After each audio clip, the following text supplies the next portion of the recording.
Hey everybody, welcome to another one of our workshops in our holiday workshop series.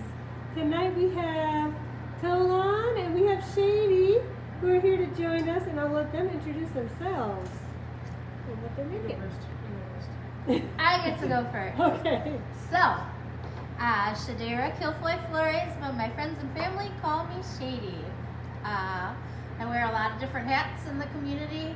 I am a community gardener and mentor here at Badger Rock, and an avid cook here as well. And let's see, I'm also on the Marquette Neighborhood Association and the Madison Police Civilian Oversite Board, and I own my own business. So I do a lot. Shady is all over town. But this is my doing all the favorite, hanging things. out at Badger Rock. This is my favorite. That's my favorite when you do that too. Yeah. Cool. And I'm Tolan, I'm just her assistant pretty much. Just her assistant. Oh, Just come on my now. assistant. Don't And my, diminish yourself. and Tell my them about offspring. yourself. Yeah, and I'm her son. That's pretty much Where it. do you go to school, Tolan? O'Keefe, I wish I went to school here. You Oh, wish you went to school here? no, he's thinking. So Tolan has come to our Badger Rock cooking classes in person. He used to come every week, and he is a gardener with his mom and a cook with his mom. They're like the dynamic duo around here. One of them. So cool. Well, what are we making today, Shady? So today we're gonna make a little fire cider. You want Very to hot. tell us what that is? So fire cider is a natural remedy that I learned how to make when I went to Standing Rock with some medics. Standing Rock was an indigenous camp of the Lakota in opposition to putting an oil pipeline through the reservation. And so we had gone in the fall, and I went back in the winter. And so this is something that that I didn't know about. I kind of knew about some of the ingredients being good for us, but I didn't know that you could put them all in combination together. And I've been making it ever since. So I've been making it for about 5 years. What do you think about fire cider, Tolan? It's great. It tastes disgusting, but it works. It's great. It tastes disgusting. That's a good sell right there. That's a Sure. great sell, Business Tolan. I'm manager. sure they all want it now. So, what is it good for? What makes it great? What do you use it for? Basically, it's, I don't know how to explain it, but all the ingredients are kind of spicy and hot, and it basically it flushes out your body pretty much, and it helps get rid of things that you don't need. So. And I meant to make some for our family last month, and it didn't happen. So I'm really excited to be making it for my family and maybe Sarah's family, and hopefully some other families will make it with us, because it really is good. So what it helps with is it really helps with sore throats. It helps with congestion, but really what it helps with most is your stomach, right? Like when you have congestion, a lot of that, mucus and phlegm ends up going down the back of your throat and into your stomach. And so by having apple cider vinegar and some of these other ingredients, that really helps break that phlegm up and get it out of your system. And so it's your nose, your throat, your tummy, and so yeah, it's potent. So that's why Tolan says, ooh, it's nasty. It's very harsh. So it's recommended that Take a little shot glass. well, so kind of the longer that you let it sit, the ingredients sit in the apple cider vinegar, it kind of mellows and isn't quite as punchy or quite as harsh as when it's first made. But it's never truly mellow. Yeah. It's always going to be very punchy. But you can also use it to add to food, add flavor, add heat to food. It's really good mixed with oil for salad dressing. It's also really delicious on top of beans. So I don't know if you all have had the experience of fire cider where it tastes actually good when you take it when you have a cold or a flu. It tastes different. It like does. Good, like your body wants it. Yeah, it does. In fact, I think we want those vitamins and those nutrients when we're feeling under the weather. But also, you know, you tend to lose your sense of taste, Yeah. and so like it is one of the things that you can still taste. We tend to just take it in a shot glass, and we'll take it like in the morning before we have anything to eat. And we'll have it at night. Of honey after. And a spoonful Ooh, of honey. that's a good idea. Yes. So usually we'll get our shot ready and our honey chaser, and we'll do boom boom because I try really hard to not take water afterwards so that it doesn't dilute it. So that way it still stays very pungent and strong in your stomach. So I'll usually wait about a half hour before I drink any water or tea or have anything to eat because I want to let the fire cider kind of do its thing without. Cool. Well, what is in it and how do you make it? So fire cider has lots of roots. Do you want to go through the roots, Tolan? I know there's ginger, and then there's horseradish, and there's garlic, onions, jalapenos. I think Not a root, but that's okay. Heat is hot. Hot. You know what these are? no. So this is turmeric.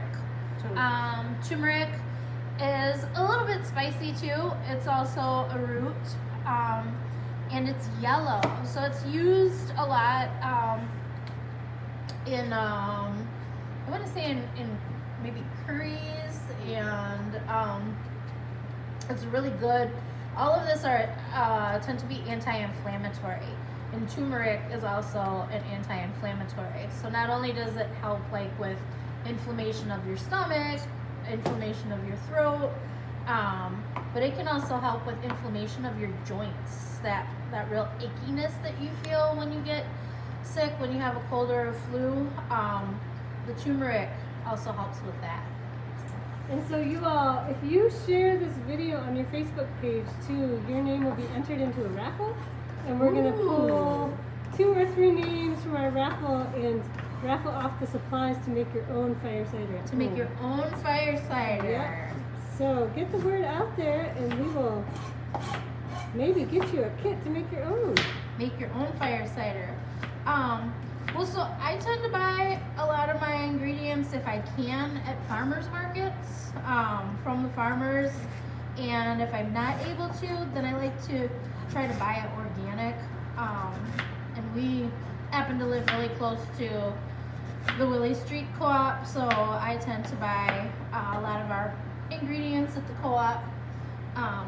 Tolana's doing a very fine dice right now. I'm just Ooh, bored, look so at I'm crushing that. radish. I'm doing a rough chop, and in some recipes they say to go ahead and leave your ingredients whole. I like to chop mine because I feel like I get maybe a little bit more potency out of the ingredients by chopping them. But so very easy, no cook, not a lot of mess. At home, I like to use my food processor to macerate the ingredients even more. But so just rough chop them and put it in whole. What are you chopping, Tolan? Garlic? Or no, that's still ginger. Okay, go ahead, put your ginger in there. So we'll have I'll- a little rough I'll go ahead and do the combo. onions. And you can use any kind of onions. I sometimes just like how red onions look. They have such a pretty color to them. But really, any kind, purple onions, yep. But really, any kind of onion works. Onions are really, really, really good for your digestion. So I know it's the gas that irritates our eyes, but I think it's also the gas that helps with our tummies. What do they call it? Red onion when it's purple? It's purple onion. You're right, Tolan. I don't know how they get these things wrong. You should petition for changing the name. Yes. Was the person named it colorblind or something? don't know. I don't know the answer to that. Well, so yeah, so there's really no wrong way, and I don't tend to measure my ingredients. I tend to just use what I have or use what's available. Like today, we just happen to have 4 turmeric roots, so I'm gonna use 4 turmeric roots.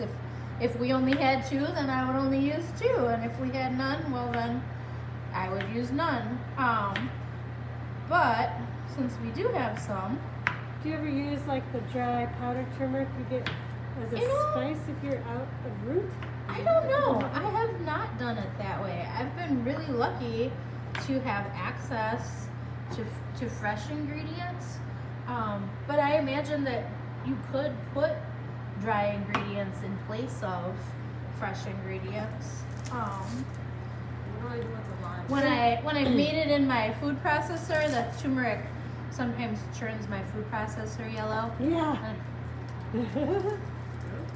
Yep. Go ahead and chop that onion up. Hold on. Yeah, just in circles. That's fine. So the lemon too. Yep. So you can grow ginger and turmeric in Wisconsin You can. in a pot is the best way to bring it inside. Yeah. So it was the year before COVID, so I want to say like 2019. I think I grew some turmeric in my herb pot. I thought like it had a little green, like when I planted it, and I thought maybe it had just rotted or something, but like 2 or even 3 months later, I want to say I planted my herbs in like May, and all of a sudden in like July, there was like some random leaf sticking up out of my herbs, and lo and behold, the turmeric was in fact in there, and it was growing, and I was able to harvest it, and I used it in my fire cider that fall. And even citrus, you can grow citrus trees inside in Wisconsin. Yeah. And hot peppers, you can dig those out of your garden and bring them inside and pop them in here. And garlic Oh. and onions you could grow inside too. So you, even though a lot of these are more kind of tropical, Yep. you can grow. You Yeah. wanna try it. Well, and you can also add other things too, as well. You can add other things to it, like I've put nettles in there before. You can put cloves. What were we saying? Star anise was. Yeah. Because there's different recipes out there as well. I instead of using citrus, I tend to use hibiscus flowers because they're super duper vitamin C rich. Nope, I haven't put horseradish in either. I cut it for slices. Yep. Oh, and horseradish, watch out, because if you plant it in your garden, it will spread. Horseradish spreads a lot. Yeah. Oh, that's funny. Yeah, when I was picking up some ingredients just now, I ran into some neighbors who said they had horseradish growing in their yard. Yeah. But their yard is more like a forest. so that's, I don't think that they're trying to keep anything from not growing there. They're growing everything. They'll just go over it. Yeah, they're going for it. So, How much horseradish? Just all of it? yeah, are you splitting it up between the 2 jars? Yeah. Oh, that's great then. Good job. I know some people who bury their fire cider. Yes. Have you ever done that? Yes. Well, that's how I was originally taught or told, is to bury it. Yeah. I'm a renter, so I don't really have anywhere to bury it. So I just bury it in the back of my cupboard, so it's in a dark, cool place. Probably not as cool as underground, but that's part of creating that mellowness, like so that it's at an even temperature and it has a while to incorporate and sit. Gross. It's gross. Tastes like wasabi. Yep. It does. That's exactly what it tastes like. They're cousins. Ooh, excuse me. Sneeze. Bless you. I'm gonna need some fire cider, y'all. Yeah. So it looks like we have some serranos. This is a jalapeno. What's the difference? There's a look the same. habanero. So jalapenos tend to be almost twice as fat as the serranos. Serranos tend to be really skinny. And they actually have a different flavor. Jalapenos have, leave the seeds in. yeah, I do. I just do it the long way, so that way I don't risk getting any heat on my hands. Because if you know, it's the, oh, what is that called, Sarah, between the seeds and the pepper? Yep.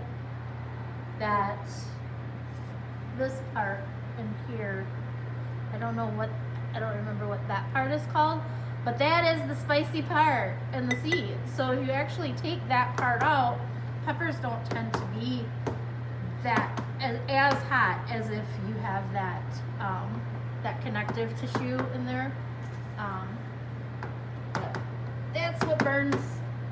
That's the sting and that's the burn. Yes. Is the flesh. Let's see, hold on. I think we're doing pretty good here. These are extras. We can make a whole other one. Well, this will be for those kids I was talking about. This will be for the kids Yep. to go to friends. Yes. So, I know a good friend of Badger Rock, Affy. She was saying that she's feeling under the weather, and that was the first thing that came to my mind was we need to get her some fire cider. So,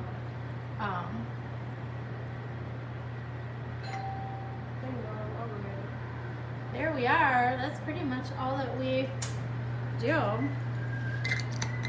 I love putting the hibiscus flowers in because it makes it like a pretty red or a pretty purplish kind of color. And then before we go to take it, usually I'll strain it. And once about a third or half is gone, I tend to fill it back up with with more apple cider vinegar, so that way it can last even longer. Giving. Yep, it does. It does keep giving.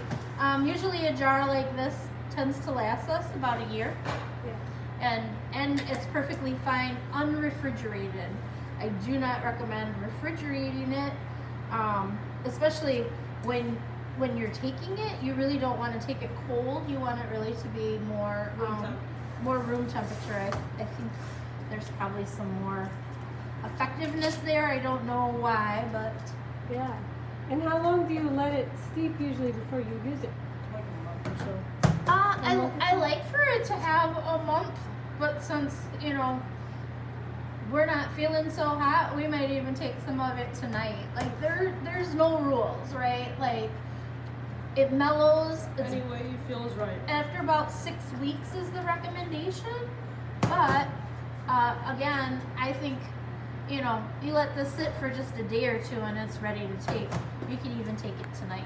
So you really only need like a teaspoon at a time, right? Right. You only need about a teaspoon. We'll do about a shot glass, so we'll do about 2 tablespoons at one time. If you're sick. But yeah, it's very, very strong Yeah. and very good. And do you put honey in yours too? Or do you not use No, I don't tend to put honey in mine because we tend to use the honey as a chaser. So I don't add honey to mine when I'm making it, but you can.